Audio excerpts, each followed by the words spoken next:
Shalom semua saudara-saudara yang terkasih dalam Kristus Yesus. Senang bertemu kembali dengan saudara semua di channel ini. Sesuai dengan tema khotbah saya hari ini yaitu jangan remehkan sakit. Karena sakit adalah salah satu cara iblis mengikat dan merebut berkat dan rezeki seseorang. Di sini saya akan jelaskan dan sampaikan firman Tuhan ini tentunya sesuai dengan hikmat yang Tuhan berikan kepada saya. Apa yang menjadi kaitan dari kitab Markus 3 ayat 27 dengan tema khotbah saya hari ini. Mari saudara kita buka kitab Markus 3 ayat 27. Apa yang dikatakan firman Tuhan? Tetapi tidak seorang pun dapat memasuki rumah seorang yang kuat untuk merampas harta bendanya apabila tidak diikatnya dahulu orang kuat itu. Sesudah itu barulah dapat ia merampok rumah itu. Saya akan membahas dan menggarisbawahi poin penting dari ayat ini saudara, yaitu apa arti dari pertama, rumah, yang kedua, orang yang kuat, yang ketiga, mengikat, yang keempat, merampas atau merampok. Saudara, sakit merupakan hal yang paling ditakuti oleh manusia. Kalau ditanya, siapa sih yang mau sakit saudara? Pasti semua orang tidak mau sakit. Maka dikatakan sehat itu adalah sesuatu yang paling berharga dan mahal. Mengapa? Jikalau seseorang memiliki uang yang banyak, lalu sakit, terbaring di tempat tidur bertahun-tahun, makan susah, berjalan susah, nafas harus menggunakan oksigen dan harus membayar pula. Maka, apalah arti uang banyak yang saudara miliki? Apalagi seseorang yang sudah pernah mengalami sakit dan pernah merasakan bagaimana tersiksanya dengan rasa sakit yang luar biasa dirasakan tubuhnya pada saat sakit saudara. Pastilah tidak mau mengulanginya lagi dan tidak mau mengalami sakit lagi, bukan? Sebenarnya sakit di sini memiliki arti yang luas ya saudara. Bukan sakit secara fisik saja. Sakit batinia dan selingkuh pun itu termasuk sakit juga saudara. Apalagi kalau ada statement-statement yang mengatakan kalau sudah tua sakit itu lumrah karena sudah turun mesin. Ini tidak benar saudara ya. Tubuh manusia jangan disamakan dengan kendaraan. Kalau kendaraan, katakanlah mobil, ya memang ada dalam jangka waktu tertentu akan turun mesin. Tetapi saya percaya, kendaraan pun kalau dirawat dan dipelihara dengan baik juga tidak mudah turun mesin. Minimal lebih awet ya saudara. Begitu juga dengan manusia. Sekalipun kita tahu manusia pun tidak mungkin hidup selamanya. Pasti sewaktu-waktu akan meninggal dan dipanggil oleh Tuhan. Alangkah baiknya ketika seseorang dipanggil Tuhan pun tidak harus dengan sakit-sakitan dan menderita, bukan? Tetapi dengan cara yang indah. Seperti ketika sedang tidur, seseorang dipanggil oleh Tuhan. Bukankah itu lebih baik? Karena Tuhan kita memang kaya dengan kasih karunia-Nya, saudara. Dia adalah Allah yang menyembuhkan. Menyembuhkan di sini bukan hanya penyakit fisik saja, saudara. Tetapi Tuhan juga menyembuhkan sakit batinia seseorang. Maka Tuhan Yesus dikatakan dokter di atas segala dokter. Maka kasih karunia-Nya akan menyertai setiap pengikut-pengikutnya, murid-muridnya, anak-anaknya, juga mempelainya, saudara. Oleh karena itu, Tuhan Yesus dikatakan dahsyat kuasanya. Mana mungkin disebut dahsyat kuasanya, tetapi Tuhan Yesus tidak sanggup menyembuhkan seseorang dari sakit. Ya, sakit apa saja, saudara? Yang mati saja Tuhan dapat bangkitkan kembali. Wow, luar biasa ya saudara. Jadi di sini saya mau ingatkan lagi, janganlah kita membatasi kuasa Tuhan. Kuasa Tuhan itu tidak terbatas saudara. Tuhan sanggup lakukan apa saja jika Ia mau lakukan. Dan lebih baik seseorang merubah karakternya dan sifatnya ketika sehat. Buat apa? Harus menunggu sakit baru mau merubah karakter dan melakukan kebenaran firman Tuhan. Bukankah lebih baik seseorang melakukan pertobatan ketika sehat jasmaninya daripada ketika sakit dan sudah terbaring di tempat tidur baru mau bertobat dan diubahkan Tuhan? Dan karena kasih karunia kebaikan Tuhanlah kepada pengikut-pengikut, kepada anak-anaknya, sehingga Tuhan menyediakan perkara ajaib terjadi bagi orang-orang yang mau percaya dan menjadikan Tuhan Yesus sebagai Sang Penyembuh, yaitu mujizat. Mujizat untuk memuliakan nama Yesus Kristus Tuhan kita, saudara. Saya pikir hanyalah orang bodoh dan sesat pikirannya yang ketika sakit berobat tidak sembuh-sembuh dan tidak mengharapkan mujizat kesembuhan bagi dirinya. dan hanya mau terbaring di tempat tidur dan tidak melakukan daya upaya untuk menyembuhkan sakitnya. Apalagi sampai sudah menguras habis tabungannya, saudara. Kecuali memang orang tersebut sudah putus asa karena sakit yang tidak sembuh-sembuh. Tetapi ketika seseorang masih memiliki semangat untuk hidup, pasti berusaha untuk menyembuhkan sakitnya, saudara. Bukankah Tuhan kita kaya dengan kasih karunia-Nya, saudara? Dialah Allah di atas segala Allah, Raja di atas segala raja, dokter di atas segala dokter. Saudara, marilah kita semua berhikmat. Tentunya hikmat yang dari Tuhan, bukan hikmat yang dari dunia ini. Bahwa memiliki tubuh yang sehat, jiwa yang sehat, dan rohani yang sehat itu adalah dambaan setiap orang. Dambaan saudara dan saya juga. Tubuh yang sehat adalah bebas dari segala penyakit. Karena pada awalnya Tuhan menciptakan manusia baik adanya. Rancangannya adalah rancangan kedamaian. Dan jiwa yang sehat adalah hati perasaan yang tidak tertekan, tidak depresi, tidak kecewa, tidak pendendam, dan tidak ada luka batin. Dan ada sukacita penuh yang dari Tuhan, saudara. Dan rohani yang sehat adalah rohani yang selalu diberi makan, yaitu santapan firman Tuhan. Dan menerapkan nilai-nilai firman Tuhan ke dalam kehidupan sehari-hari kita, saudara. Dan menjadi pelaku firman. Firman Tuhan menjadi pedoman, penuntun, dan petunjuk di dalam setiap langkah hidup saudara dan saya. Karena firman Tuhan adalah pedang roh, saudara. Mengapa dikatakan pedang roh? Karena untuk menghancurkan dan merobohkan kubu-kubu pertahanan, kuasa-kuasa gelap atau roh-roh jahat di udara yang menyerang saudara dan saya. Juga untuk melawan ilmu pedukunan dan nabi palsu, saudara. Jikalau manusia saja setiap harinya selalu memberi makan tubuh jasmaninya, berarti tubuh rohani pun harus diberi makan. Bahkan dalam satu hari, seseorang bisa makan sampai dengan 3 kali, saudara. Tetapi ada juga satu hari yang hanya makan 2 kali dan disertai breakfast 1 kali. Masakan kita hanya memperhatikan tubuh jasmani saja? Bukankah kita semua harus memperhatikan tubuh rohani kita juga, saudara? Jadi di sini saya tekankan sekali lagi, bukan hanya tubuh jasmani saja yang diberi makan ya saudara, tetapi juga tubuh rohani pun harus kita beri makan. Kalau dikatakan rohani, berarti tubuh roh kita yang harus benar-benar kita perhatikan ya saudara. Inilah bagian yang terpenting dari tubuh manusia, saudara. Mengapa saya katakan penting? Manusia itu terdiri dari tubuh, jiwa, dan roh. Roh manusialah yang senantiasa berhubungan dengan Tuhan ketika saudara dan saya pada saat berdoa dan menyembah Tuhan di dalam hadirat-Nya. Jikalau saudara-saudara semua tidak memperhatikan kesehatan tubuh roh saudara, bagaimana mungkin saudara semua dapat melekat dan intim dengan Tuhan dan dapat mendengar suara Tuhan atau mendapat hikmat yang dari Tuhan? Tidak mungkin bisa, saudara. Jikalau saudara semua hanya memperhatikan tubuh jasmani saja dan mengenyangkan tubuh jasmani saja, maka saudara akan cenderung hidup di dalam kedagingan dan mudah jatuh di dalam dosa.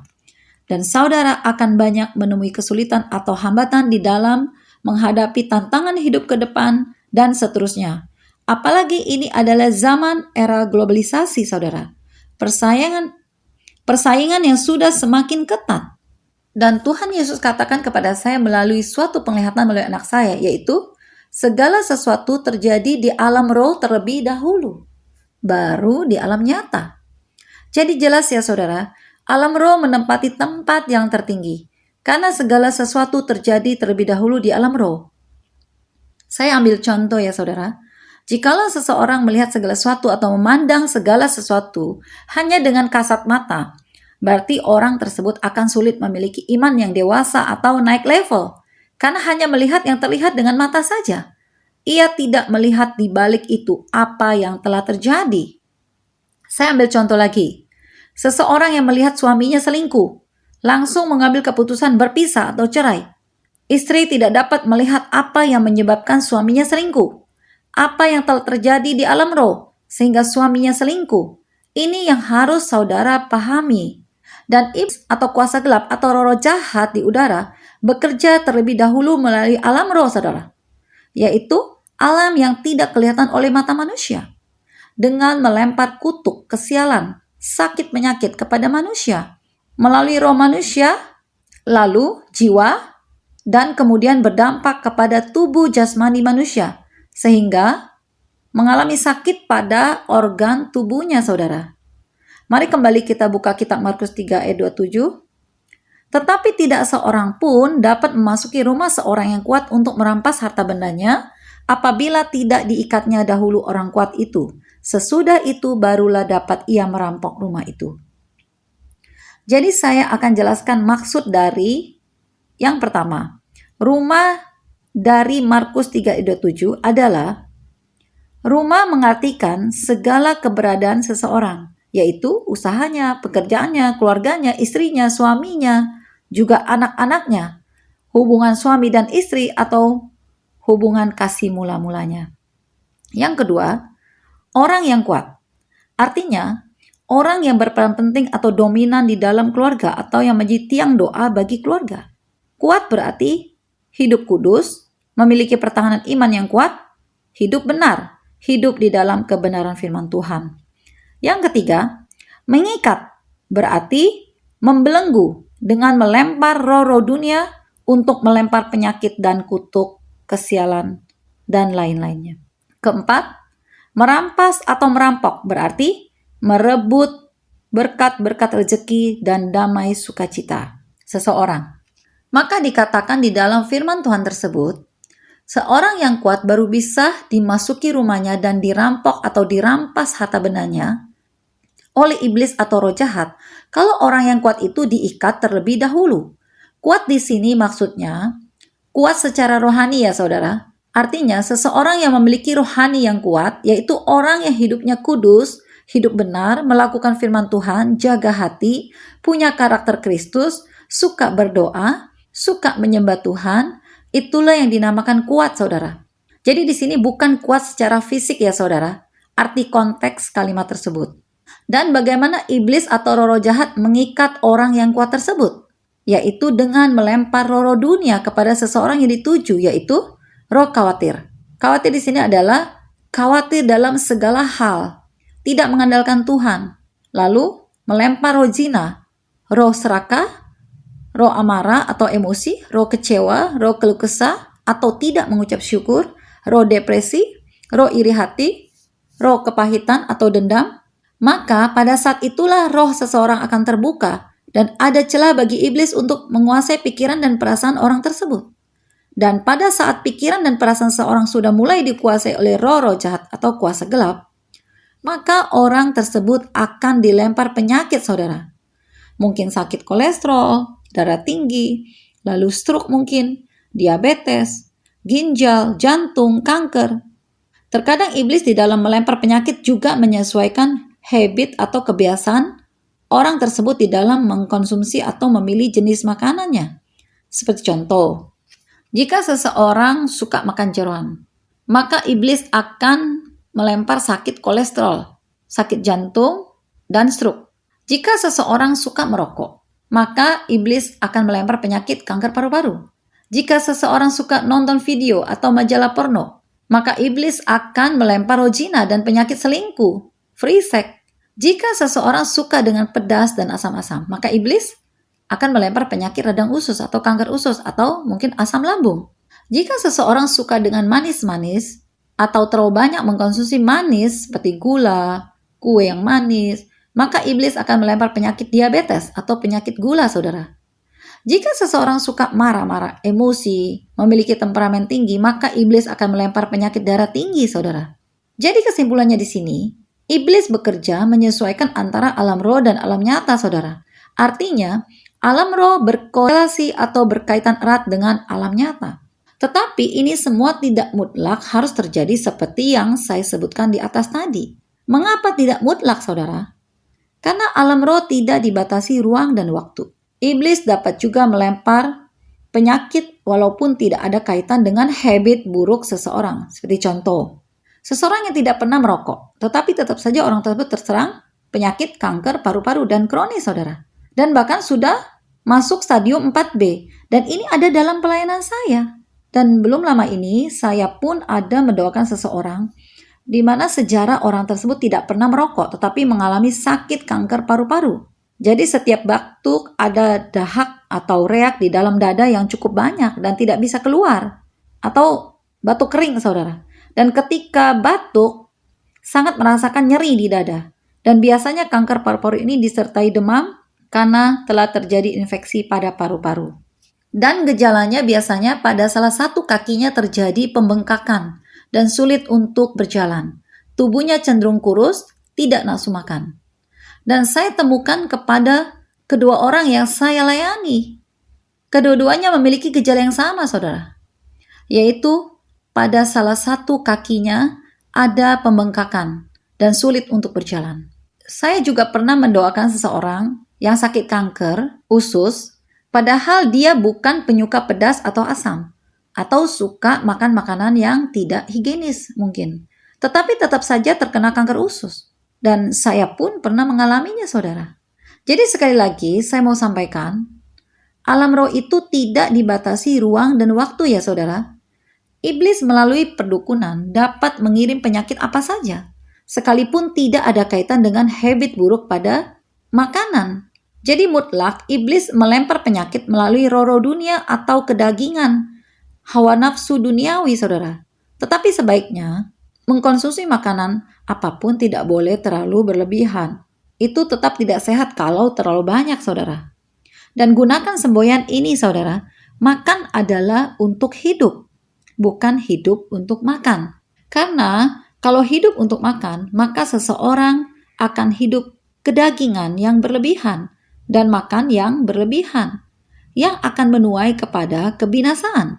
Tetapi hidup di dalam roh akan menuai kekekalan. Artinya, saudara dan saya akan sehat secara fisik, sehat jiwa, dan umur panjang dan tidak mudah sakit, dan masuk surga. Bukankah ini yang menjadi tujuan hidup seorang Kristen yang sejati, bukan? Jadi, setelah iblis atau roh jahat berhasil melempar roh dunia dan penyakit kepada seseorang, berarti iblis telah berhasil mengikat seorang yang kuat tersebut.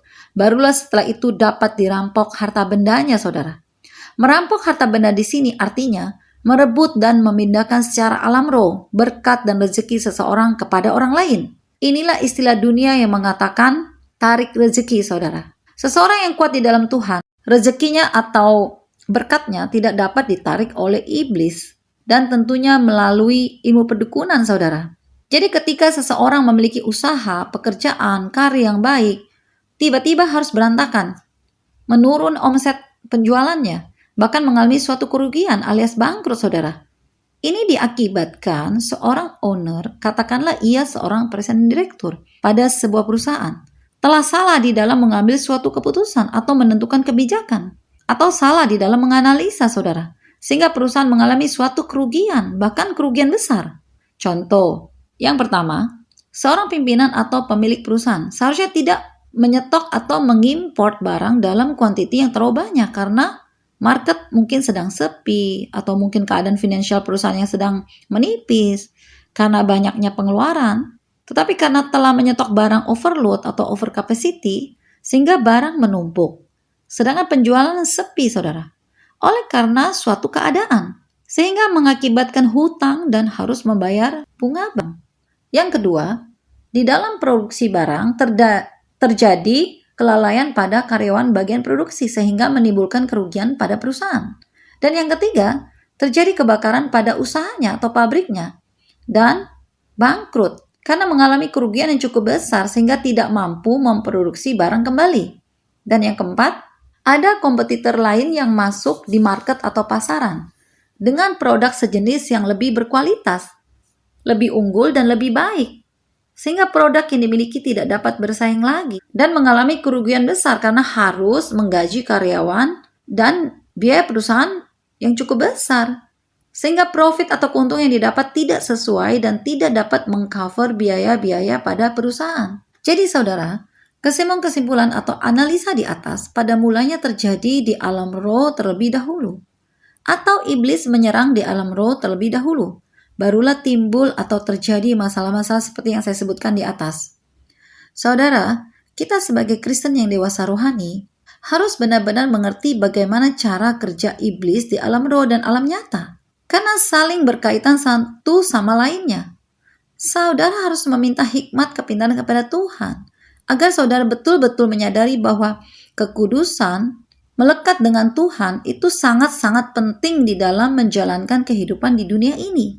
Karena kekudusan dan berkarakter Kristus itu berperan penting di dalam setiap pekerjaan usaha dan karir dan aktivitas saudara ketika hidup di dunia ini. Dan kalau ada yang bertanya, bagaimana dengan kehidupan keluarga seseorang yang sudah bercerai karena KDRT atau mungkin perselingkuhan karena suami terpikat oleh seorang wanita? Saya mau katakan, jikalau terjadi seperti ini, berarti iblis sudah berhasil memporak-porandakan keluarga atau Yerusalem kecil seseorang. Saya mau katakan, sesungguhnya dengan adanya perceraian ini, iblis melalui ilmu perdukunan sudah berhasil merampok harta bendanya, yaitu damai sejahtera sebuah keluarga, kasih mula-mula suami dan istri, juga merebut berkat karir jabatan suami, berkat masa depan anak-anaknya, sehingga anak-anak menjadi broken home, luka batin, kepahitan, anak-anak tidak solid lagi, anak-anak mudah frustasi, mungkin narkoba, mudah memberontak, free sex, dan daya tahan mental dan kepribadiannya mudah goyah dan mudah dihancurkan oleh iblis atau roh jahat, saudara. Maka saudara semua benar-benar harus mengacu kepada firman Tuhan ini, yaitu kitab Matius 19 ayat 5 sampai dengan 6, yaitu sebab itu laki-laki akan meninggalkan ayah dan ibunya dan bersatu dengan istrinya sehingga keduanya itu menjadi satu daging. Ayat yang ke-6, demikianlah mereka bukan lagi dua melainkan satu, karena itu apa yang telah dipersatukan Allah tidak boleh diceraikan manusia. Jadi firman Tuhan ini benar-benar harus diterapkan di dalam kehidupan keluarga Kristen ya saudara, karena dampak negatifnya besar sekali bagi anak-anak, terutama jika terjadi perceraian. Saya berdoa bagi saudara-saudara semua dimanapun berada, agar Tuhan memberikan daya tahan iman dan pertahanan iman yang kuat di dalam menjalani kehidupan di dunia ini. Agar saudara-saudara semua diberkati senantiasa dan berhasil memperoleh mahkota kehidupan dari Tuhan. Dan tetap konsisten dan penuh komitmen kepada Tuhan di dalam mengikuti Kristus Yesus. Pegang janjinya dan tetap percaya. Jangan bimbang dan ragu agar saudara-saudara semua keluar sebagai pemenang di dalam setiap perlombaan yang diwajibkan bagi setiap orang di dunia ini. Segala kemuliaan hanya bagi Allah Bapa, Allah Putra, Allah Roh Kudus, di dalam nama Tuhan kita Yesus Kristus. Haleluya, amin. Tuhan Yesus memberkati.